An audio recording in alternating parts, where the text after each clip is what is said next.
Assalamu alaikum, I'm Aisha and you're watching Samaa News. Here are today's headlines.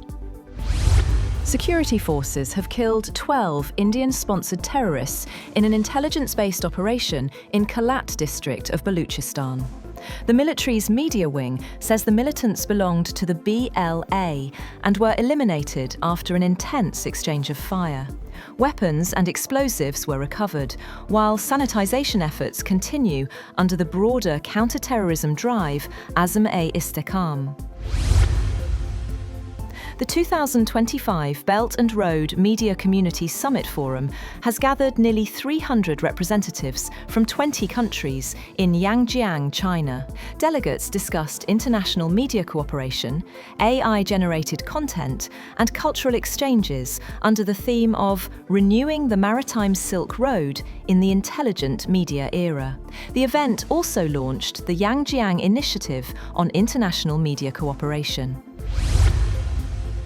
The Kremlin has welcomed President Donald Trump's new national security strategy, which stops calling Russia a direct threat and echoes several of Moscow's own views. The document urges reviving the Monroe Doctrine, warns Europe is in decline, and says securing strategic stability with Russia is a core US interest. The Kremlin called the shift a positive step, but warned that the US deep state, as Trump calls it, may not share his approach. Benjamin Netanyahu says he will meet President Trump later this month as talks advance on the second phase of Trump's Gaza plan. Netanyahu says the meeting will focus on ending Hamas's rule and shaping a path toward peace, with the first phase of the plan nearing completion under the current Gaza truce. President Trump has lashed out at Texas Democrat Henry Cuellar just days after granting him and his wife a full pardon on federal bribery charges. Cuellar filed for re-election this week, prompting Trump to accuse him of disloyalty in a lengthy Truth Social post. The pardon was Trump's first since returning to office and has already drawn criticism from Democrats.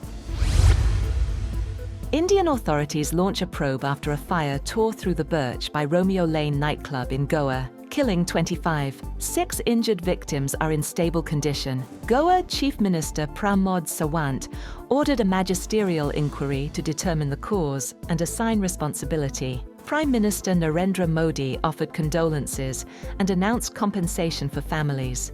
4 of the dead were tourists and 14 were club staff. Goa, a popular tourist destination, attracts millions each year, including hundreds of thousands from abroad. Germany's Foreign Minister Johann Wadephul will be in China on Monday to raise concerns over rare earths, steel, and wider trade tensions. Berlin says restrictions on key minerals and rising overcapacity in electric vehicles and steel are hitting German industry. Wadephul also wants Beijing to use its influence to help advance peace efforts in Ukraine.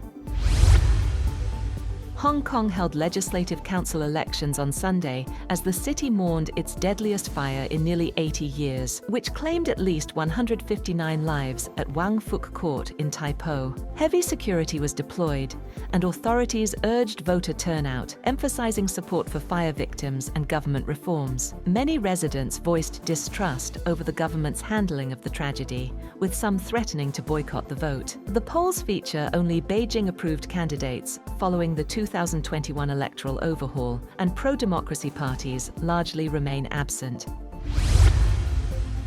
And licensed merchandise from Disney's Zootopia 2 is seeing a surge in demand in Yiwu, China, with plush toys, bags, and keychains selling out fast. Vendors say orders were placed months in advance, and sales have jumped around 30%. Online searches and toy sales have also spiked as the film drives a wave of IP-branded shopping. That's all for now. For more updates, visit www.samaa.tv. Thank you for watching Samaa News.